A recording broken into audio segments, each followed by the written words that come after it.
such a hue and cry that, in fact, that we shifting over to Vizag, they try to make an issue out of it, saying that somebody is coming to Vizag because they want to grab the lands here. They want to do that, they want to do that. And these kind of stories shamelessly are written, shamelessly are projected. And all for what? So they don't want the Chief Minister to come here. They go to the court, court cases are filed. All for what? They don't want Chief Ministers to come here. Now why? Because if the Chief Minister comes here, will grow. Because there's ownership which is going to come for this area. There will be a christening of the city as executive capital.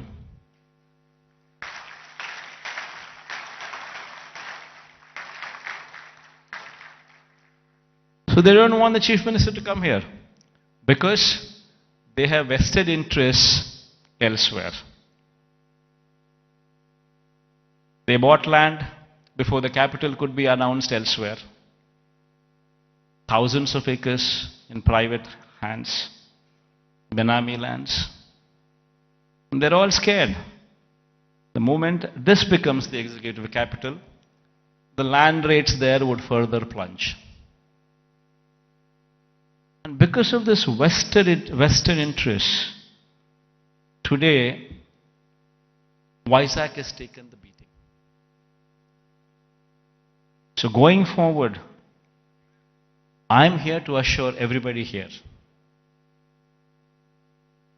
that there would be changes. Because this is inevitable. If one were to compete with Hyderabad, compete with Chennai, compete with Bangalore, it's very important that Vizag becomes the economic growth engine.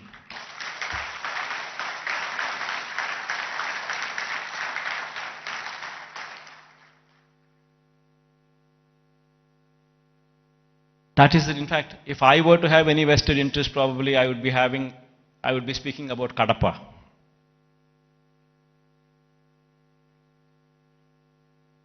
See, for me, the state is ours, to everyone here.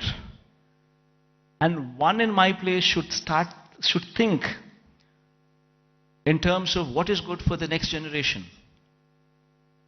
How would we want our children to be positioned?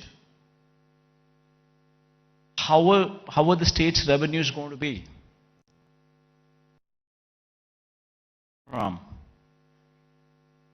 And how exactly can we boost these revenues to support the growth of Andhra Pradesh?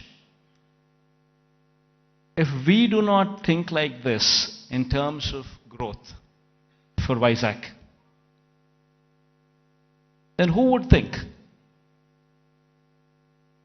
If the vision of the leader is wrong, if the vision of the leader is negative, then Vizag,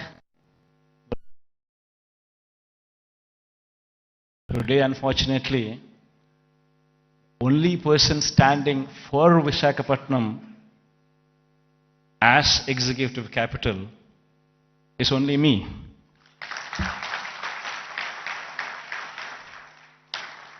Unfortunately, this is the reality. Fighting against the entire opposition, fighting against vested interests of the media, everybody wanting that Visakhapatnam is not declared as executive capital. This is the reality. Everybody should keep this in mind, understand this reality. Now moving further,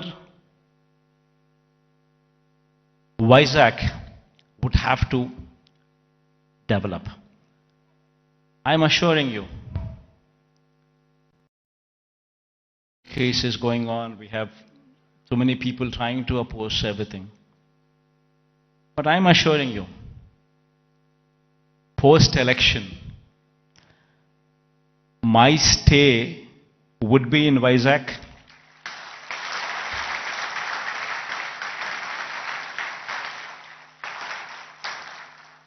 In fact, my swearing in ceremony also would be in Vizag.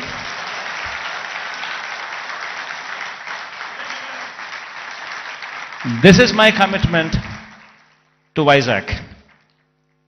And now, what is the vision for Vizag? See, we need to have 10-year vision. We would have to own this city, christen the city as executive capital, become part of the city, and have a 10-year vision. You know, we need to have a roadmap which is workable, which is doable. It cannot be a roadmap where we just dream big but yet achieve nothing, because it is impractical. Not so. We need to have a practical solution, we need to have a practical approach, and we need to have a vision which is realizable in 10 years' time.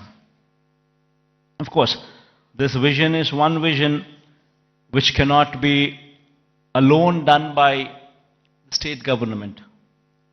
It would have to be the state government, it would have to be the central government, it would have to be a PPP model, it would have to be encouraging